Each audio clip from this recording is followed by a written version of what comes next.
тек қана сыртта білім алып елімізге оралған адамдарға ең бірінші айтатын дүниеміз Қазақстанның біздегі заңға және біздің енді зайырлы мемлекеттің заңымен санасу керек. Ол негізгі дүние. Мемлекет болғаннан кейін ол жерде заң бар, ол жерде тәртіп бар, ол жерде қағида бар. Осыны қатты маңыз беру керек. Одан кейінгі нәрсе, бұл жердегі шариғаттағы, енді ислам Аллаға шүкір 8 ғасырдан бері біздің қазақ даласына келген болса, осы ғасырдың ішінде бізде салт дәстүрімізге, әдет ғұрпымызға шейін шариғат кіріп кетті. Осы кірген жаңағы шариғатымызда осы жердегі қалыптасқан діни құндылықтармен санасу керек. Ол санаспай ма, ол шетелдімен салыстыра ма, міндетті түрде түсініспеушілік болады.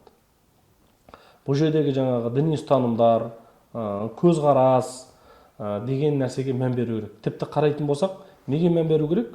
Шариғатта мынандай болады. Фатуа дейді ғой, үкім беру, ол уақытпен, мемлекетпен, қоғамға, елге, жерге байланысты үкім өзгереді. Кейбір жағдайлар. Қарайтын болсақ, енді фатуалардың үкімі не үшін өзгереді? Ол жерге қалыптасқан жаңағы сол жердің мәдениеті бар, оның тарихы бар, оның өзінің ұстанып келген әдет ғұрпы бар, ұстанымы бар. Осымен сәйкестендіріп келіп, жүйелі түрде өту керек те бұл. Сырттан келген адам міндетті түрде ол елге келген уақытта біздің тарихымызға, біздің ұстанымымызға тоқталып, содан кейін барып оған кірісу керек. Өйткені мәселен тек қана шетелде келді, мәселен нені алатын болсақ, Индия, Пакистанды мысал үшін алатын болсақ, оларда дінді жеткізу көшеде жүріп айтады, мәселен. Көшеде жүріп насихаттайды. 40 күндікке шығады, может 4 күндік, 4 айға кетеді. Өзінің нормативтері бар былайша айтқан кезде. Немесе жаңағы машура деп қояды, өздері отырады да кешкісін тапсырма береді сол жердегі адамдарға. Сен бәленшеге барасың, мынандай насихат айтасың, сен базарға барасың, сен бәленшеге барасың, біреуге калима айтқызасың. Ал ол жердегі ол жаңағы діннің формасы қалай болған? Енді Пакистан, Индияда мәселен пұтқа табынатындар саны өте көп.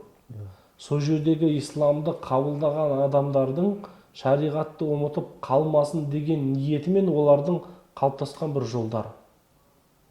Калима айтқызады, басқа қылады, дағуат қылады. Ал біздікілер соларды көріп келді де насихат жасау керек деп келіп, мына жаққа келген уақытта бала-шағасы аш-жалаңаш қалды, тамағы жоқ, үй-жайы жоқ, мен елге калиманы айтуым керек деді. Аллаға шүкір, қазақ жерінде калиманы білмейтін мұсылман жоқ.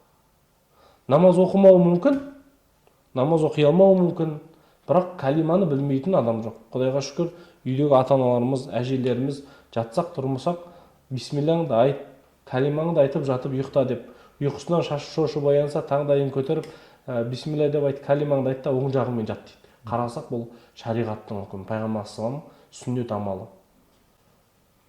Оң жағымен жатып ұйықтау мәселен. Немесе жаңағы осындай мысалдар өте көп. Немесе Саудиядан келеді да, мысал үшін Саудиядағы Мысыр болсын, немесе жаңағы араб мемлекеттерінде мәселен намаздан кейін қалып барлығы бірден біздегідей алақан жайып дұға ету жоқ. Намаздарын оқып болады, имамдық, әркім өзі жеке-жеке шығып кетеді. Ал бізде не істелінеді? Намаз оқып болғаннан кейін барлығы отырып, елге, жерге бір ауыздан дұға жасайды. Сосын намаздан кейін біз не істейміз? Құран оқып, дүниеден озған марқұмдарға оның сауабын бағыштаймыз. Оны сіз басқа мемлекеттерден көрмейсіз. Саудиядан көрмейсіз, Араб түбегінен көрмейсіз, Мысырдан көрмейсіз. Ол тек қана Орта Азияда ғана қалыптасқан. Өзбектің мешітіне барсаңыз бар. Көршілес Қырғызстан мемлекетіне барсаңыз ол бар. Тәжікстанға барсаңыз бар. Қазақстанның барлық мешітінде солай оқылады. Бұл қарайтын болсақ не? Ата-бабаларымыздан келе жатқан үлкен бір не? Бір заңдылықпен келе жатқан бір жақсы бір үдіс. Жазылмаған дала заңы дейсіз ғой. Жазылмаған дала шариғатқа қайшы емес.